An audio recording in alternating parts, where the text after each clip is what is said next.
Sveiki. Sukūrėme naują ES frakciją su kolegom. Vis tik tais ašis yra vokiečiai, alternatyva Vokietijai. Taip pat į šitą frakciją įeina bulgarai, čekai, lenkai, vengrai, slovakai ir aš iš Lietuvos. Mes pavadinom šitą koaliciją Suverenių tautų Europą. Kaip žinote, tai labai aktualus šiandien pavadinimas, nes didžiosios šalys stengiasi panaikinti šalies veto teisę.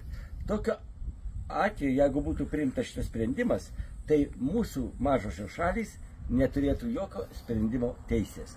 Sprendimus priiminėtų ES didžiosios valstybės be mūsų.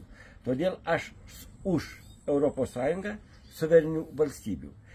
O konservatoriai, kurie čia mane kritikuoja, kad susidėjau su pranašiškoms jėgoms, tai jiems jau ir Europa visa yra pranašiška. Bet Juknevičiai nepamiršta, kad jos broliukas dirbo ir gal dirba su Rusija geležinkelių sektorėje ar ten automobiliais prekiauja.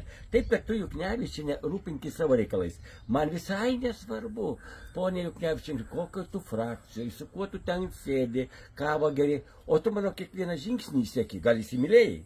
Klausykasi, aš tai sakyčiau, man svarbiau daug Lietuvos reikalai negu Gražulio ar Juknevičienės. Tai manau, kad šita frakcija bus energinga, aktyvi ir priešinsis tiem sprendimam liaudės partijos Europos parlamente, kurie ir stengiasi mažų tautų uzurpuoti interesus ir kur Juknevičienė balsuoja, kad Lietuva neturėtų jokios balso teisės.